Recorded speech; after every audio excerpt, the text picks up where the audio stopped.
कैसे आप सभी, उम्मीद करते हैं आप लोग बहुत अच्छे होंगे एंड आप सभी अपनी अपनी पढ़ाई को एकदम लगातार और झक्कास तरीके से कर रहे होंगे।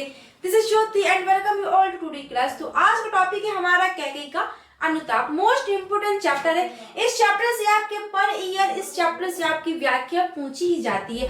101% गारंटी है कि इस चैप्टर से आपकी व्याख्या जरूर पूछी जाएगी, ठीक है।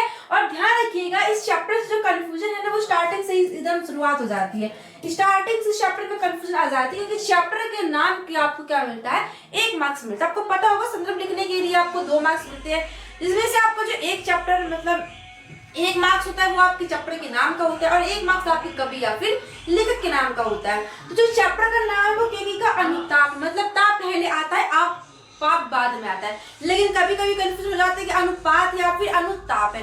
ध्यान रखिएगा कैकेयी का अनुताप मतलब कैकेयी का पश्चाताप। क्लियर, अनुताप अनुपात नहीं, अनुपात लिखेंगे अगर आप कैकेयी का अनुपात लिखेंगे तो वो आपको गलत कर दिया जाएगा, तो फालतू में आपका 1 नंबर कट जाएगा। इसलिए ध्यान रखिएगा चैप्टर का नाम है कैकेयी का अनुताप। क्लियर। अब बात आती है कि इसको लिखा किसने है, तो जो चैप्टर है इसको आपके मैथिली शरण गुप्त जी द्वारा लिखा गया है। जो कैकेयी का अनुताप है वो आपके मैथिली शरण गुप्त जी द्वारा लिखा गया है। क्लियर। इस चैप्टर को मैथिली शरण गुप्त ने लिखा है और इस चैप्टर में क्या आपकी एकदम इंपॉर्टेंट बात ये है कि जो इस चैप्टर से आपके 3 मार्क्स कंफर्म होते हैं साहित्य के, एमसीक्यूज के। क्यों होते हैं? क्योंकि मैथिली शरण गुप्त जी को, ध्यान रखिएगा, मैथिली शरण गुप्त जी को राष्ट्रीय कवि की उपाधि दी गई है। जो मैथिली शरण गुप्त जी है वो आपके राष्ट्रीय कवि के रूप में घोषित है। तो एमसीक्यूज में पूछ सकते हैं कि जो मैथिली शरण गुप्त है मतलब राष्ट्रीय कवि किसको घोषित किया गया है, तो राष्ट्रीय कवि मैथिली शरण गुप्त जी को घोषित किया गया है। क्लियर। तो और जो मैथिली शरण गुप्त जी है उन्होंने साकेत महाकाव्य लिखा है। तो जो साकेत महाकाव्य बहुत बड़ा महाकाव्य है और उस साकेत महाकाव्य का एक छोटा सा अंश आपके इस सिलेबस में दिया गया है। तो जो कैकेयी का अनुताप है वो आपके साकेत महाकाव्य से लिया, कहां से, साकेत महाकाव्य से लिया गया। और जो ये साकेत महाकाव्य है आपका, जो ये साकेत महाकाव्य है उसमें आपके कितने 12 सर्ग है। साकेत महाकाव्य में आपके 12 सर्ग है। क्लियर। साकेत बड़ा सा महाकाव्य है जिसमें 12 सर्ग है और उसमें इस काव्य से एक छोटा सा अंश आपके चैप्टर है जो आपके सिलेबस में डाल दिया, बस इतना सा ही डिफरेंट है, ठीक है। तो अब ये समझिए कि इस चैप्टर में आपको पढ़ना क्या है, क्योंकि और ध्यान रखिएगा इस चैप्टर को हम लोग एक ही वीडियो में डिस्कस नहीं करेंगे। आप सोचिए एक ही चैप्टर में पूरा चैप्टर मतलब एक ही वीडियो में पूरा चैप्टर खत्म हो जाए, तो ऐसा नहीं हो, क्योंकि इसके पीछे की स्टोरी जानना थोड़ा जरूरी है, जान लेते इंटरेस्टिंग लगेगा आपको पढ़ने में, ठीक है। तो अब सुनिएगा कैकेयी का अनुताप मतलब होता है कैकेयी का पश्चाताप। कैकेयी पश्चाताप करती है, किस चीज का पश्चाताप करती है तो वो आपको पता चल जाएगा। तो आप लोगों ने रामायण तो देखी होगी, तो रामायण में क्या था कि जो कैकेयी है वो वचन मांगती है दशरथ जी से कि भरत को राजा बनाया जाए अयोध्या का और राम को क्या वनवास दिया जाए, ठीक है। तो यहाँ पर जब कैकेयी की बात आती है तो हमारे दिमाग में बस एक ही चीज आती है, कैकेयी एक बहुत बुरी स्त्री है, कैकेयी बहुत बुरी रानी, क्योंकि उसने अपने बेटे खातिर जिससे राम को राजा बने तो राम को उसने वनवास भेज दिया। राजा बनने तक का तो ठीक चलो अपने पुत्र को राजा बना रहे थे, मान लिया, ठीक है, लेकिन राम को वनवास भेज 14 वर्ष का वनवास भेज दिया।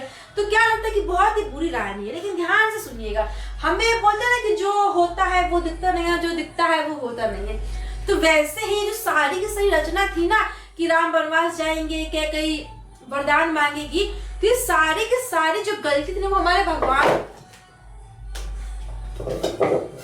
तो जो सारी की सारी गलती थी वो हमारे भगवान की थी। मतलब भगवान ने सब कुछ पहले सोच दिया था कि मंत्रा के दिमाग में ऐसी बात डालने तो मंत्रा जाकर के कैकेयी को उकसाएगी, फिर कैकेयी वरदान मांगेगी और जब वरदान मांगेगी और दशरथ जो बोलते थे वो करते थे।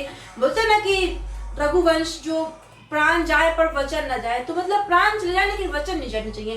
उन्होंने वचन मांगे तो वचन पूरे भी होने थे और राम वनवास जाना था। तो ये सब जो सारी की सारी कहानी है इसके पीछे हमारे भगवान का, हमारे भगवान जो ऊपर बैठे हैं ना उनका बहुत बड़ा हाथ, इन्होंने सब कुछ इन्हीं का करा धरा है सब कुछ। लेकिन हमारे दिमाग में क्या होता है, हमारे दिमाग में ऐसा लगता है कि सारे की सारी जो गलती है वो हमारी किसकी है, कैकेयी की, लेकिन ऐसा नहीं है। तो ध्यान सुनिए कि जब अब यहाँ से हमारी कहानी शुरुआत होती है तो ये बात याद रखिएगा कि कैकेयी गलती नहीं है, ना ही मंत्र की गलती है, सब भगवान की दृष्टि, भगवान ने सब कुछ रचा है। भगवान ने ऐसा क्यों रचा है, क्योंकि जो रावण था बहुत शक्तिशाली था, बहुत ही बलशाली था, ठीक है। तो जो रावण है उसने इंद्रजीत को भी हरा दिया, मतलब इंद्रजीत को भी वो परेशान कर रहा था। मतलब ये है कि जो रावण है वो भगवान को चैन से नहीं जीने दे रहा था। तो भगवान ने ये सब क्या सोचा कि भाई से हमको जीने नहीं दे रहा है तो उसका अंत कैसे होगा। तो इसीलिए भगवान ने अपना दिमाग चलाया और ये सारी की सारी जितनी रचना है वो उन्होंने रच दी। तो बीच में कौन पिस गई, हमारी महारानी कैकेयी पिस गई। कि महारानी कैकेयी के दिमाग में वो चीजें मंत्र के दिमाग में किसने डाली, भगवान ने। बोलते हैं ना कि सब कुछ पहले से तय है, जो होना है हमारी लाइफ में, जितनी भी घटनाएं हो रही, जो भी कुछ हो रहा है ना। बोलते हैं कि हम अपना कर्म कर ले, हमको अपने कर्म के अकॉर्डिंग फल नहीं मिल रहा है। ध्यान दीजिएगा, हमारे कर्म के अकॉर्डिंग हमको फल नहीं मिल रहा है। तो ध्यान दीजिएगा कि जो चीज आपके लाइफ में सेट, मतलब जो आपको मिलना है वो मिलकर ही रहेगा। बस आपको ये नहीं सोचना है कि हम ये कर्म करें तो हमको यही मिल जाएगा। क्या पता भगवान ने उससे अच्छा आपके लिए लिखा हो, तो ये इसमें फल आपको ना मिल करके आपको अगले के लिए प्रयास करना है। ठीक है, तो ये बात तुम ध्यान रखिएगा कि हर चीज एकदम सेट है, भगवान ने आपके लिए सब कुछ बेहतर बना, सब कुछ एकदम सेट है। तो वैसे सारी जो रचना थी राम जी के लिए भगवान जी नहीं की थी, उसको अपना सुख दे रहे थे। भाई जो रावण है वो हमको बर्बाद किए दे रहा है, हमको परेशान कर रहा है। तो जब तक जो ये रावण है वो मरेगा नहीं, और राम जब तक जाएंगे तब तक रावण मरेंगे नहीं। तो जब राम वहां जाएंगे तभी सीता का हरण होगा, तभी रावण का राम के द्वारा अंत होगा, तभी तो ये सब उन्होंने रचना रची थी। तो यही बात है, कैकेयी किसमें गलती नहीं, मंत्र की गलती। सारी की सारी जो रचना थी वो हमारे भगवान की थी। ठीक, ध्यान में आए। अब भी कोई बोले आपको कैकेयी भाई सब गलत है, बहुत बुरी रानी है ना, इतिहास की बहुत बुरी रानी है, तो ध्यान दीजिएगा बुरी नहीं थी वो, क्योंकि दिमाग है उनकी, किसी और ने वो सब चीजें की थी। ठीक है, अब यहाँ पर जो टॉपिक है हमारा वो क्या है, तो क्या होता है कि जब इन सब की शादी हो जाती है, मतलब भरत सबकी शादी हो जाती है, तो ऐसा होता था पहले के टाइम में कि जो भी पिता के बाद सबसे जो राजगद्दी के जो हक होता है वो बड़े बेटे का होता है। तो आपको जो राम है, मतलब भगवान श्री राम, वो आपके बड़े बेटे थे। तो उसी दिन मतलब भगवान श्री राम का राज्य अभिषेक होना था। ठीक है, तो मंत्रा ने कैकेयी को भड़का दिया था बहुत ज्यादा कि तेरे पुत्र को कोई प्यार नहीं करता, तेरे पुत्र को अगर राजगद्दी नहीं मिली तो एकदम ऐसे निकाल दिया जाएगा, ऐसे बोला था। तो कैकेयी के दिमाग में हो गया था कि हाँ भाई सब ऐसा ही होगा। और कैकेयी जो है राम से बहुत प्रेम करती, मतलब भरत से ज्यादा प्रेम करती थी। लेकिन होता नहीं कोई ईर्ष्या वाली भावना उसमें कर भर दे तो बहुत ज्यादा जल्दी उफलती है, बहुत जल्दी सब आ जाती है। तो उसी दिन राज्याभिषेक होना था, लेकिन उस समय जो भरत थे वो आप कहा थे ननिहाल में थे, ननिहाल मतलब नहाने घर में थे। तो उनको कुछ पता ही नहीं था कि अयोध्या में क्या हो रहा है, माँ क्या कर रही है क्या नहीं, बस उनको यह पता था कि राज्याभिषेक होना है भैया श्री राम जी का। तो जो महारानी है वो जाती है,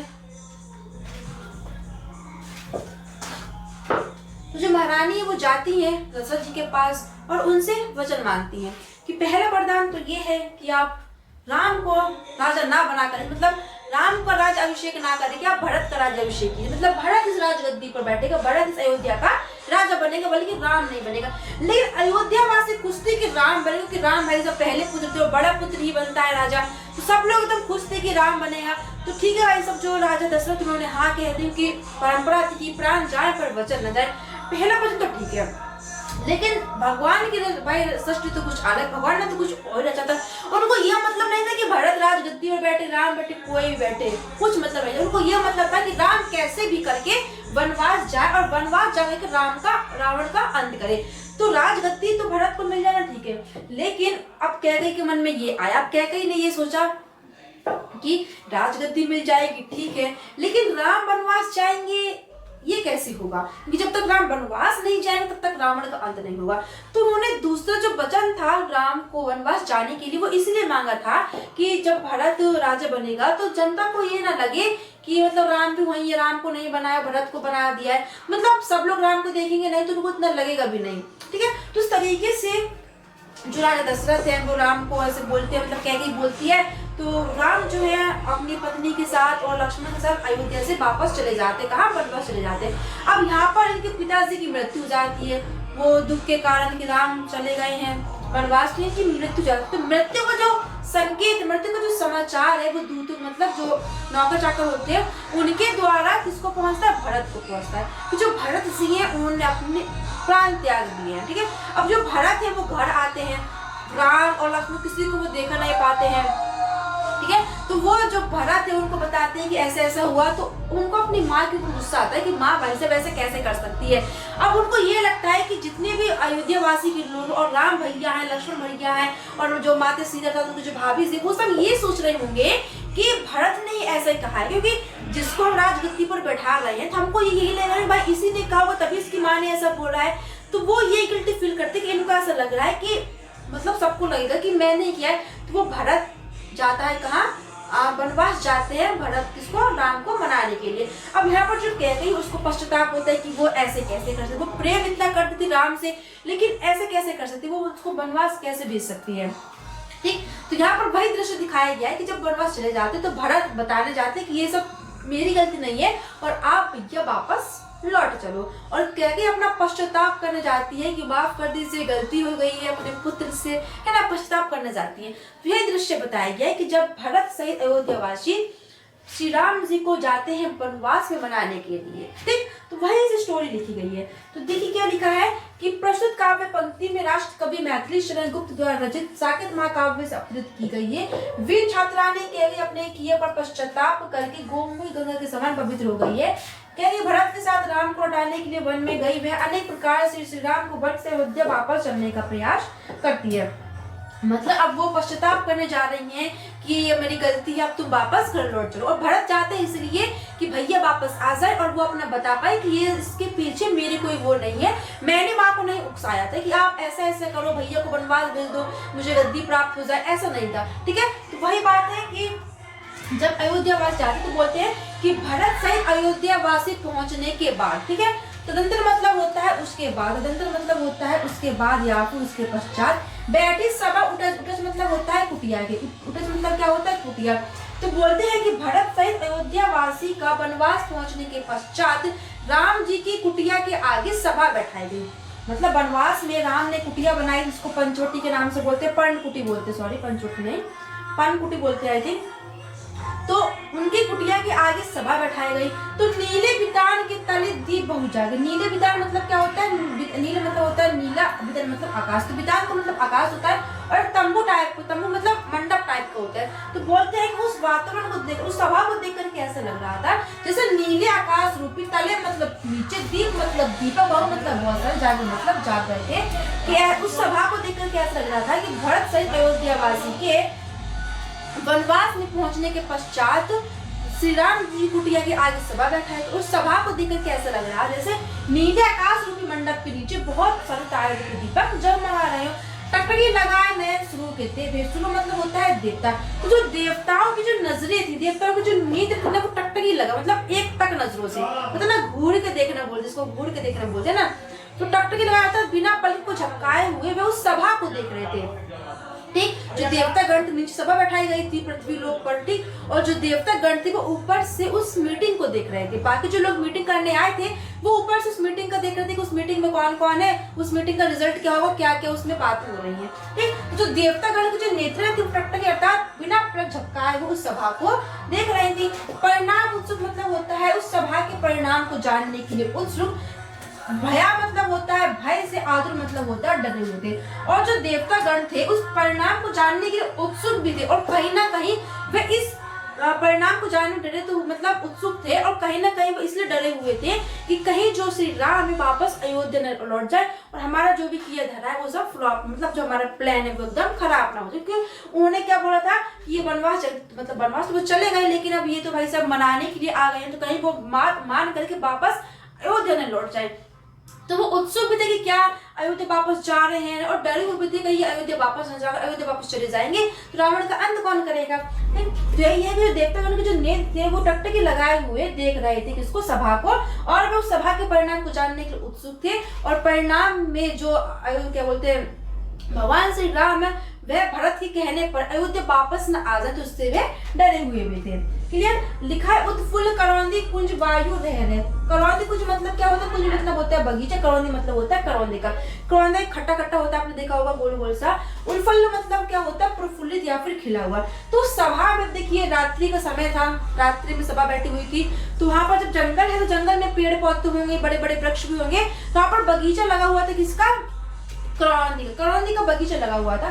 तो खिले हुए करौंदी के बगीचे से जो वायु थी, मतलब वहां पर हवा चल रही थी, तो खिले हुए करौंदी के वृक्ष की जो महक थी वो वायु से बह अर्थात वायु से बह करके वहां के लोगों को क्या कर रही थी, प्रसन्न कर रही थी, करती थी सबको पूर्ण मतलब प्रफुल्लित कर रही थी। होता है ना कि रात में भाई साहब सभी लोग बैठे हो, कुछ गंभीर बातें चल रही हो और वहाँ ठंडी ठंडी बढ़िया हवा चल रही, बढ़िया सी महक आ रही है, तो सबके आनंद आ जाता है। वही बोलते कि उस सभा में खिले हुए करौंदी के बगीचों की जो महक है, करौंदी के बगीचे की जो महक है, वो वायु से बह बह करके वहां के लोगों को क्या कर रही थी, आनंद प्रदान कर रही थी।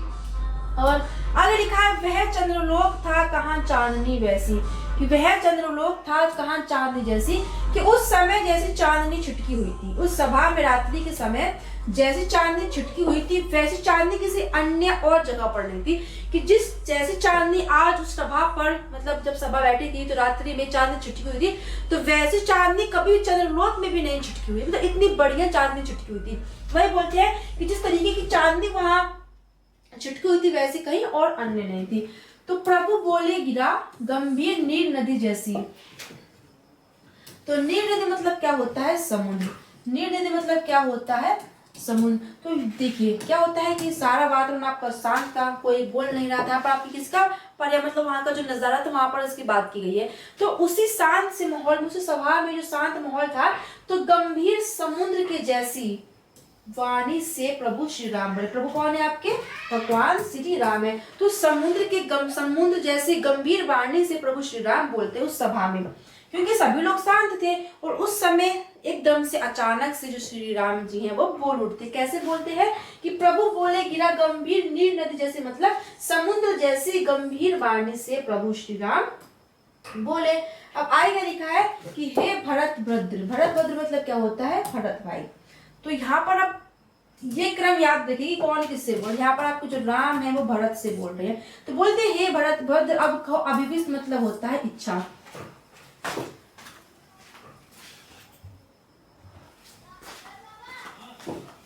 तो अभिविष्ट मतलब आपकी क्या होती है, इच्छा। तो जैसे ही अब भरत लोग वहां पर आए थे मनाने के लिए, तो यहाँ पर प्रभु श्री राम बोलते पूछते हैं भरत से कि हे भरत भाई अब बताओ आपकी क्या इच्छा, आप यहाँ पर किस लिए आए हैं। ठीक है, तो बोलते हैं कि हे भरत भाई अब कहो आप अपनी इच्छा। सब सजग हो गए, भंग हुआ जो सपना। तो सभी जो सभा थी वो एकदम शांत बैठी थी, कोई बोल नहीं रहा था। तो उसी जैसे होता है ना कि हम लोग कोई सपना देख रहे हो और कोई आकर के एकदम धक्का दे दो, ज्यादा एकदम सपना टूट जाता है, एकदम आश्चर्यचकित हो जाते हैं। तो वैसे सब लोग एकदम शांत, सब लोग डूबे हुए थे अपने अपने ख्यालों में कि क्या होगा, कौन क्या बोले क्या नहीं बोलेगा, है ना। अपने ख्याली पुलाव पका रहे थे, ना पका रहे थे। तो वैसे में जब श्री राम जी बोलते हैं तो ऐसा लगता है कि जितने भी लोग होते हैं एकदम जागृत हो जाते हैं। और ऐसा लगता है जैसे उनका कोई सपना देख रहे हैं, उनका कोई सपना टूट गया, मतलब सभी लोग जागृत हो जाते हैं। और ऐसा लगता है जैसे कोई सपना देख रहा है और उनका अचानक सपना टूट गया हो। ठीक, हे आर रहा क्या भरत अभी। तो अब जैसे ही प्रभु श्री राम उनसे पूछते हैं कि हे भरत भाई अपनी आप इच्छा कहो, सब लोग एकदम सजग हो जाते हैं, कोई किसी का सपना टूट गया हो।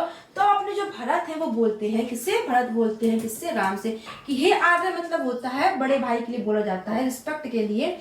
क्या हो रहा है ये ब्लैक ब्लैक स्क्रीन, कि हे आर्य रहा क्या अभी भी, अभी मतलब होता है इच्छा, कि हे आर्य कि हे भाई क्या अभी भी भरत इच्छुक होगा, क्या अभी भी भरत इच्छुक है। मतलब अब वो यहाँ पर प्रश्न करते हैं, किससे, श्री राम से प्रश्न करते हैं कि हे भाई क्या अभी भी भरत इच्छुक है, मतलब इतना सब कुछ हो गया है कि अभी भी भरत इच्छुक है। तो मिल गया अकंटक राज्य उसे जब तब भी, कि जिसको अकंटक मतलब होता है बिना कांटों का बिना बाधों का, राज्य मतलब होता है राज्य, उसे माने भरत को तब माने तब भी, कि बोलते हैं कि जिसको बिना बाधा का, बिना ही अकंटक का, बिना कुछ किए हुए उसको राज्य मिल गया, तो अब उसकी क्या इच्छा हो सकती है, कि जिसको मिल गया है बिना कंटक का राज्य, उसकी क्या इच्छा हो सकती है, कि पाया तुमने तरु तले अरुण बजरा। तरु मतलब होता है पेड़ के तले, मतलब होता है नीचे, अरुण मतलब होता है जंगल में। कहते हैं कि तुमने पेड़ के नीचे जंगल में बसेरा पा लिया है और मुझको बिना कांटों वाला राज्य प्राप्त हो गया है, मतलब कोई बाधा नहीं है अब उनके लिए, क्योंकि वो वनवास पहुंच गया पूरे रास्ते उन्हीं के, तब तक तो लोग राम को मतलब भूल ही जाएगी कि इसको राज्य बढ़ाना था। तो बोलते हैं कि अब जिसको भाई साहब आपको तो मतलब पेड़ के नीचे जंगल में बसेरा मिल गया है और मुझको बिना कांटों का राज्य मिल गया, अब भी क्या मेरी कुछ बाकी रह सकती है, रह गया अभी भी। अरे यार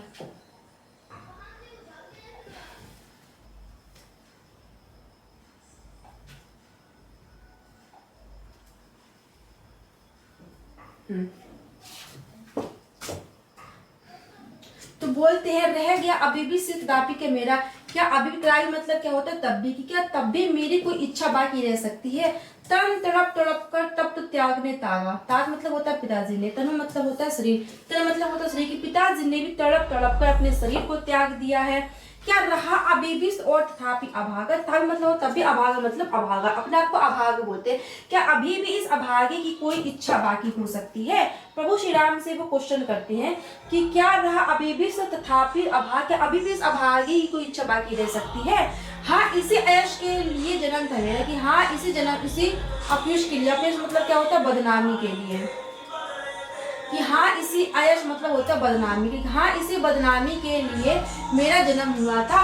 निज जननी ही के हाथ हनन था मेरा, अर्थात मेरी अपनी माता के द्वारा मेरा हनन हुआ था। तो बोलते हैं कि क्या इसी बदनामी के लिए, कि श्री राम को भरत की वजह से वनवास मिल गया है, भरत के मन में लालच था राजा बनने का, और भरत ने ये सब कहा, तभी इसकी माँ ने ऐसा कहा, और भरत को राजा मिल गया, राजा बन गया, और जो आराम है वो अयोध्या मतलब वनवास चले गए।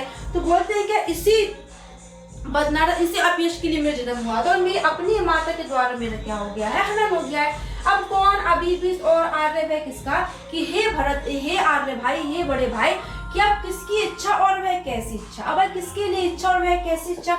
संसार नष्ट है भ्रष्ट हुआ घर जिसका, कि जिसका भाई घर ही नष्ट हो गया हो, जिसका घर ही नष्ट हो, उसका तो पूरा संसार नष्ट हो गया है, कि उसको इतना बड़ा लांछन लग गया है, तो उसका पूरा घर नष्ट हो गया, उसका घर ही नष्ट हो गया, उसका पूरा क्या हो गया है, संसार नष्ट हो गया है। मुझसे मैंने ही आज मुंह फेरा, कि आज मैं खुद से नजरें नहीं मिला पा रहा हूँ, मैंने आज स्वयं से मुंह फेर लिया है। होता है जैसे हमसे बड़ा आदमी हो, हमसे बड़ा व्यक्ति हो उम्र में, हम उससे बदतमीजी से बात करें तो उसके सामने आने में गिल्टी सा फील होता है। तो यहाँ पर भरत को गिल्टी फील इसलिए हो रहा है क्योंकि उनको ऐसा लग रहा है कि ये जो जितने भी लोग हैं वो ये सोच रहे होंगे कि इस भरत के कहने पर माता के कहीं ने ऐसा बोला है कि भरत ने ऐसा कहा होगा राजा बनने की, तभी इसकी माँ ने ऐसा बोला है।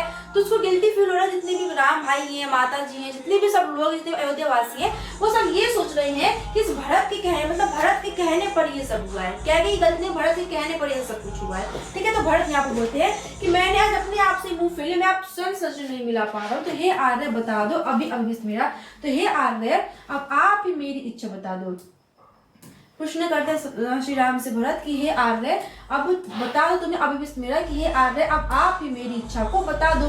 तो यहाँ पर क्या होता है कि जो भरत है वो रोते रोते बोलते हैं कि ऐसा ऐसा भाई सब घर लौट चलो, तो वो रो रहे हैं। और यहाँ पर भरत को रोता हुआ देख, भरत अभी सुन रहा, मतलब भरत रोता देख करके राम उनकी बातों को सुन रहे हैं। तो जैसे वो उनकी बातों को सुनते हैं तो वो जो राम जी है, तो प्रभु मतलब राम, तो जो प्रभु ने भाई को पकड़ हृदय पर खींचा, तो प्रभु अर्थात श्री राम जी ने अपने भाई भरत को पकड़ करके हृदय से लगा ली।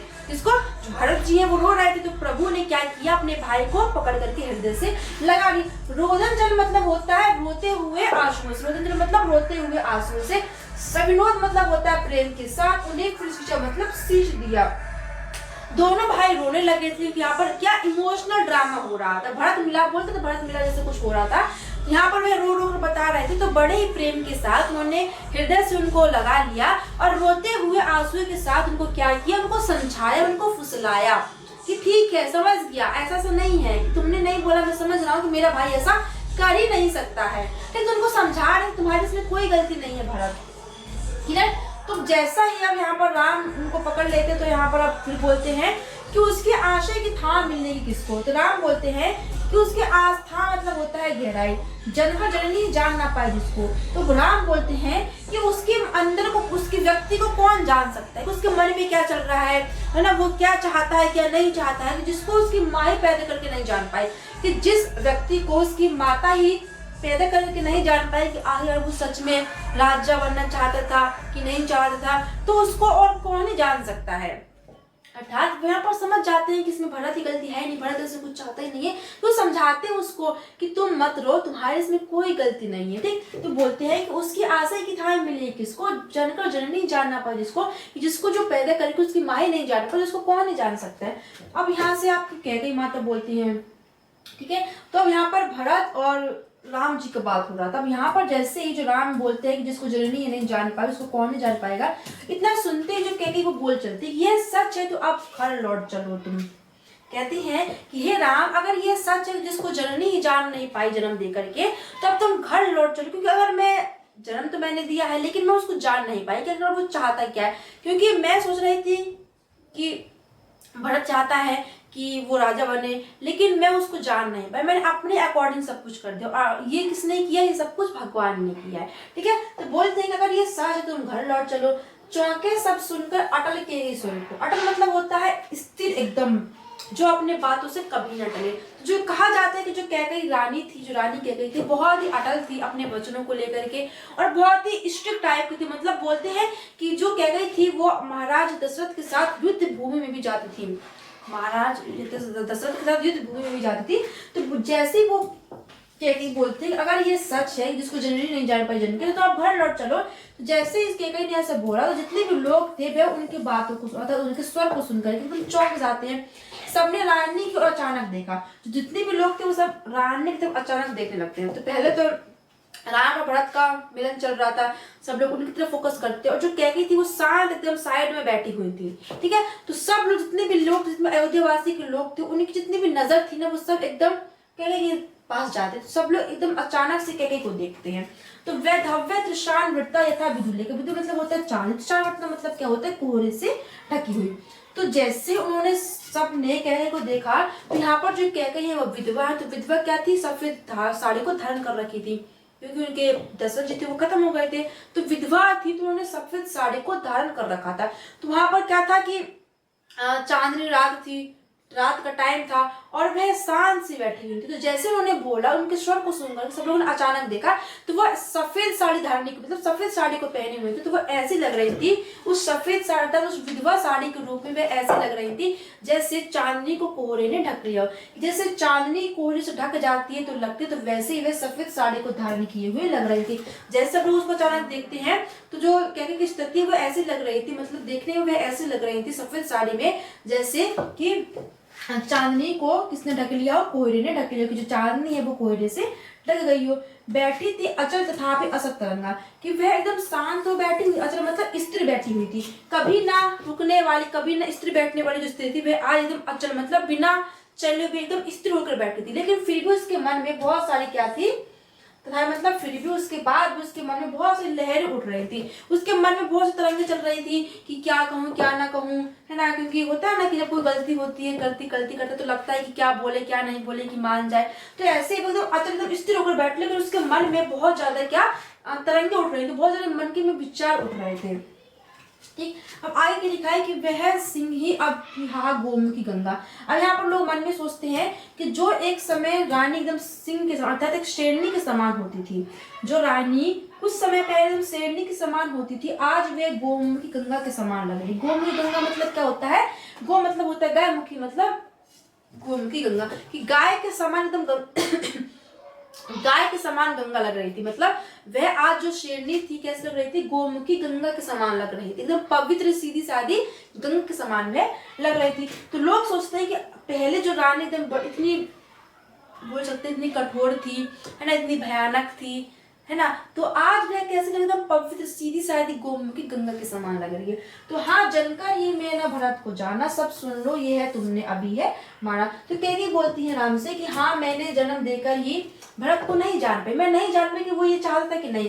मतलब ऐसा होता है ना, जो माँ होती है बच्चों की हर चीज जानती है, क्या चाहता है क्या नहीं चाहता है। तो बोलते हैं कि हाँ, मैंने उसको जन्म दिया, लेकिन मैं जान नहीं पाई कि आखिरकार वो सच में चाहता है क्या वो चाहता था कि मैं राजा बनूं। तो बोलते हैं कि सब सुन ले, कि सब लोग ये सुन ले, क्योंकि राम ने अभी ये कहा है। ठीक है, यह सच है तो फिर घर लौट चलो। यहाँ पर भरत बोलते हैं कि अगर यह सच है कि तुमने ये बोला कि जिसको जन्म देकर माता नहीं जान पाई, तो अब जब ये सच है तुम अब घर लौट चलो। भरत बोलते हैं अगर ये सच है तुम घर लौट चलो, मतलब वो ये कहना चाहते हैं कि मेरी माँ ने मुझको जन्म दिया, तो माता ने ये सब वचन मांगा, लेकिन इसके पीछे मेरा कोई उद्देश्य नहीं था कि मैंने माता को बोला हो। ठीक, तो मतलब जो माता ने जन्म दिया लेकिन वह खुद ही नहीं जान पाई। भरत बोलते कि वह मुझे खुद ही नहीं जान पाई आगे मैं चाहता था क्या नहीं चाहता था। तो बोलते अगर ये सच है तुम अब घर लौट चलो। अब आगे क्या ये बोलती है, कहेंगे भाई कि अपराधीन मैं हूँ तात तुम्हारी मैया, कि हे पुत्र मैं तुम्हारी अपराधीन क्या हूँ, मैं तुम्हारी अपराधीन, अर्थात तुम्हारी जो अपराधीन है मैं हूँ। दुर्बलता का चिन्ह विशेष शपथ है। दुर्बलता कमजोरी का, जो कमजोर लोग होते हैं उनका जो चिन्ह क्या होता है? शपथ ही वो लोग खाते से होता नहीं, कोई कुछ ऐसी बात हो जाए तो बोलते हैं कि हाँ भाई हम ये कसम खा रहे हैं, हमने ऐसा नहीं किया है ना। तो बोलते जो कमजोर लोग होते हैं उनका चिन्ह क्या होता है? वो शपथ, मतलब अपनी सच्चाई को कैसे प्रूफ करते हैं? कसम खा करके प्रूफ करते हैं। ठीक, कसम खा रहे हैं कि भाई ये ऐसा नहीं है। लिखा है कि परंतु अबला जन के लिए और कौन सा पद, लेकिन और कौन सा भाई रास्ता है, कसम खाकर ही तो हम लोग बता सकते हैं। ऐसे जो कैकई है वो कसम खाकर ही तो बता सकती है कि हाँ मैं भारत में उनको नहीं उकसाया था। तो बोलती कमजोर के लिए जो चिन्ह होता है वो शपथ खाना होता है, लेकिन इसके बाद कुछ दूसरों के पास रास्ता भी नहीं है। तो बोलती यदि मैं उकसाई गई भरत से हूँ तो पति के समान ही स्वयं पुत्र को भी कहूँ। यहाँ पर वे कसम खाती हैं कि अगर मेरे को भरत ने उकसाया हो ये सब करने के लिए, तो जैसे मैंने अपने पति को खो दिया वैसे मैं पति के समान अपने पुत्र अर्थात भरत को भी खो दूं। सोचते ना कि कोई बात तो बोलते हमारा भाई एक ही लड़का है ना, किसी कसम खा रहे कुछ ऐसा हुआ तो हमारी लड़का खत्म हो जाए, हम ऐसे बोलते हैं ना कि लड़का की कसम खाते हैं कि एक ही लड़का है, हम ऐसा कसम खा रहे हैं, ऐसा नहीं हुआ है। तो वो यही बोलती है कि मेरे लिए अपनी सच्चाई साबित करने के लिए भरत ने ऐसा नहीं किया, तो उसके लिए सिर्फ कसम ही मैं खा मतलब शपथ ही ले सकती हूँ। और वो शपथ लेती है कि यदि मुझको भरत ने उकसाया हो, यदि मैं भरत से उकसाई गई, अगर मुझको भरत ने ऐसा बोला हो तो मैं अपने पति के समान अपने को खो दूं, पुत्र को खो दूं।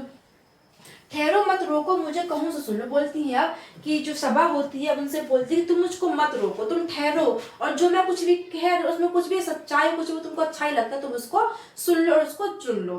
ठीक, बोलती है ठहरो मत रोको मुझे और जो मैं बोल रही हूँ तुम उसको सुन लो, पाओ यदि उसमें सार तो उसको चुन लो।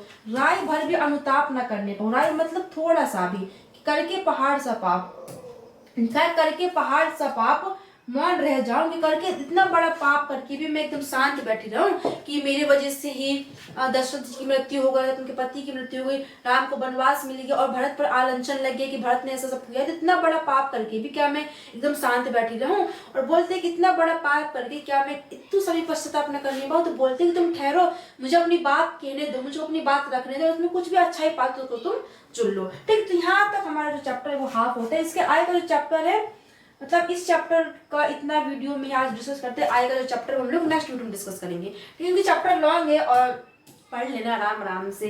ठीक है, तो बाकी थोड़ा सा बस जितना हमने पढ़ लिया उतना और ही बचा के थोड़ा बोर्ड एकदम मिस मैच हो रहा है, तो मन अच्छा नहीं लग रहा है पढ़ने में ना, जज्बा नहीं आ रहा, जोश नहीं आ रहा है। ठीक है, तो बाकी आएगा जो चैप्टर में वो नेक्स्ट वीडियो डिस्कस करेंगे। तो फिर मिलते हैं नेक्स्ट वीडियो, तब तक सभी को thank you, all the best, take care.